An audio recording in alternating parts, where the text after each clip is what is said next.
Ever wondered why no one wants to live in the center of the US?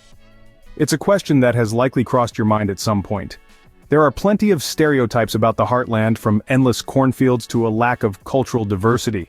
These perceptions, whether accurate or not, can influence where people choose to settle down. But is there more to it than just these cliches?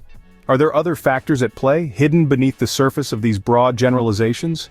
Today, we delve into the reasons behind this preference. First, let's examine the numbers. The United States is a vast and diverse nation, but when we break down the population distribution, an interesting pattern emerges. The majority of the population is concentrated in the coastal states, with the central region lagging behind. According to the U.S. Census Bureau, the central states, often referred to as the heartland, account for just over 20% of the total population. This is despite the fact that these states cover a massive portion of the country's land area. Over the past few decades, we've seen a consistent trend of population decline in these central states. People are leaving rural areas and small towns in favor of large, bustling coastal cities. This pattern of urbanization and coastal preference is not unique to the United States, but it's particularly pronounced here. As we can see, the center of the US is not the popular choice for most. Economic factors play a huge role in where people choose to live. It's a simple truth that the promise of prosperity often lures us to new locations. Now let's take a closer look at the central United States, where the economy isn't quite as vibrant as it is in other regions. First, let's talk about employment opportunities. The central US is primarily rural, with economies heavily reliant on industries such as agriculture and manufacturing. While these industries are important, they often don't offer the same variety or number of jobs as the bustling tech sectors, finance hubs, or entertainment industries found on the coasts. In fact, the Bureau of Labor Statistics shows that the central region has a higher unemployment rate compared to the national average. Next up, let's consider the cost of living. It's true that the cost of living in the central US is generally lower than in coastal cities. Housing costs in particular are significantly less expensive, but here's the catch: lower cost of living often correlates with lower wages. This means that despite the cheaper housing, many residents might still find it challenging to make ends meet. Lastly, we can't overlook the overall economic development of the region. The central US has struggled with economic stagnation for decades. While there have been efforts to revitalize the economy, progress has been slow.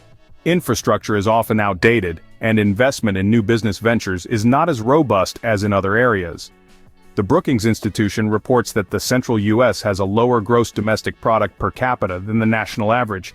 But it's not all doom and gloom. There are certainly pockets of economic growth and opportunity in the central US, yet the challenges are undeniable. And as we've seen, these economic factors, the availability of jobs, the cost of living, and the overall economic climate, they all play a crucial role in where people choose to settle. The economic opportunities, or lack thereof, significantly influence people's decisions to live in the central US. They're not the only factors at play, of course, but they certainly weigh heavy on the scales. Geography is not just about beautiful landscapes. It's also about the challenges that come with living in certain areas. In the central United States, these challenges can be quite daunting and often deter people from settling down there. One significant geographic challenge is the extreme weather conditions. The central US is known for its unpredictable weather. Tornado Alley, which stretches across the Central Plains, is notorious for its frequent and destructive tornadoes.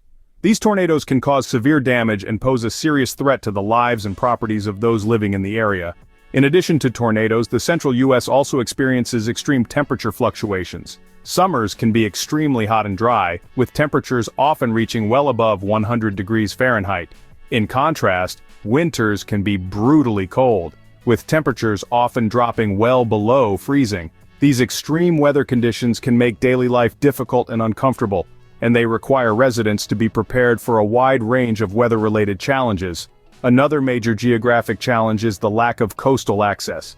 As you may know, the central US is landlocked. This means that there are no oceans or seas nearby, which can limit the opportunities for water-based recreation and industry.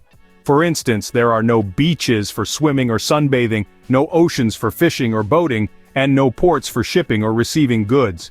This lack of coastal access can make the central US less desirable for those who enjoy water-based activities or work in industries that rely on maritime transportation.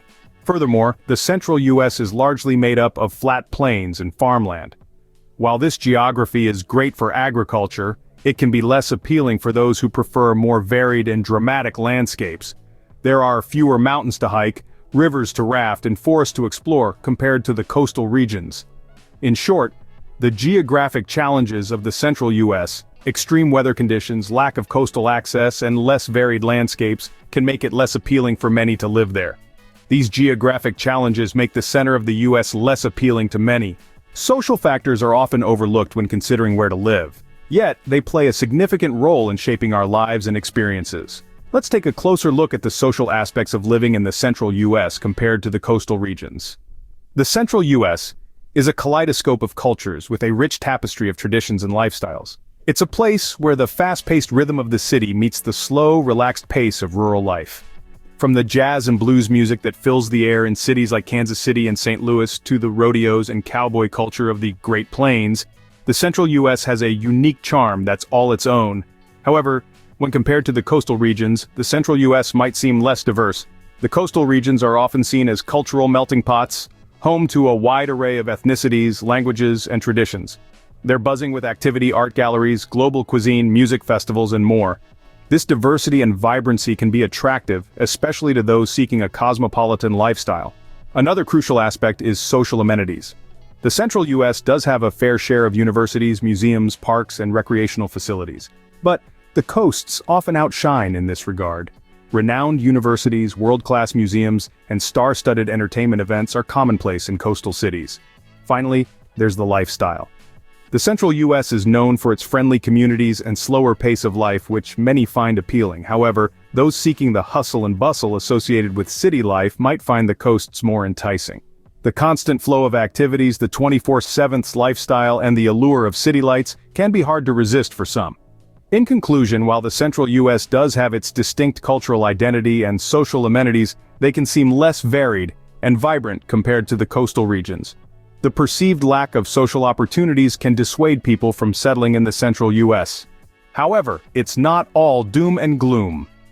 Let's take a moment to appreciate the silver linings of living in the central U.S. One of the most significant advantages is the lower cost of living. In these parts, your dollar stretches further, allowing you to enjoy a comfortable lifestyle without breaking the bank. Real estate is more affordable, and the overall cost of goods and services is usually lower than in coastal cities. Next, let's talk about congestion, or rather the lack of it. The central U.S. is a breath of fresh air for those looking to escape the hustle and bustle of crowded cities.